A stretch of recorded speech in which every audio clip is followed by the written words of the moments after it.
s'éloignent sans savoir pourquoi. Certains même t'en veulent sans jamais te l'avoir dit. Ton énergie est plus forte que tu l'imagines.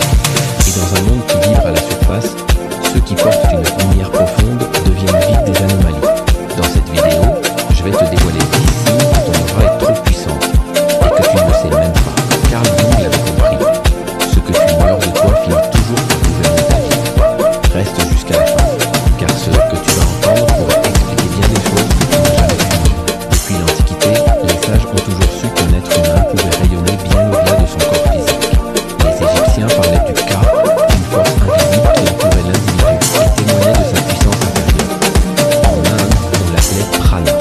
Dans la pensée chrétienne primitive, certains l'associaient à la grâce ou à l'onction.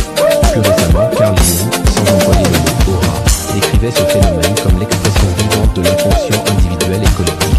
Cette émanation silencieuse qui influence notre environnement sans que l'on s'en rende compte. Mais cette réalité a été rejetée par les sociétés modernes, car elle échappe à la logique matérialiste. Elle dérange, car elle ne se mesure pas, ne se contrôle pas, ne se vend pas. Pourtant, elle existe. Et ceux qui la portent, même sans le vouloir, finissent toujours par provoquer autour d'eux des réactions que personne n'ose vraiment expliquer. Tu t'es peut-être déjà demandé pourquoi ta simple présence suffit à déranger certaines personnes.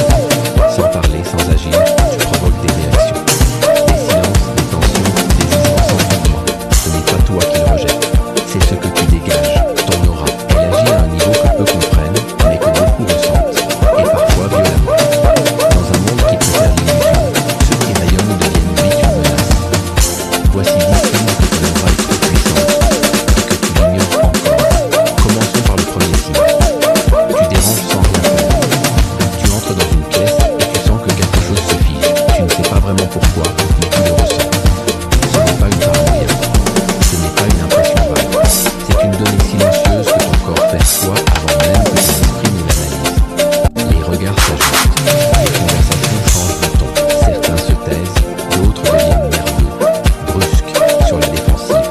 Et toi, tu n'as encore rien dit, tu n'as rien exprimé. Tu ne cherches pas à te faire remarquer, mais ta présence est perçue. Et elle est perçue comme un choc, parce qu'elle ne correspond pas au niveau vibratoire ambiant. Tu ne joues pas, tu ne séduis pas, tu ne manipules pas, tu es là, authentique, intact. Et dans un monde rempli de faux semblants, cela suffit à créer un malaise.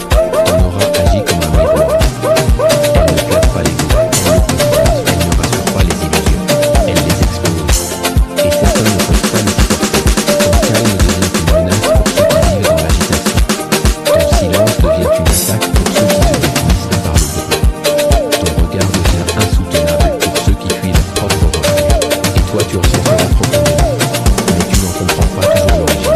Alors parfois tu doutes de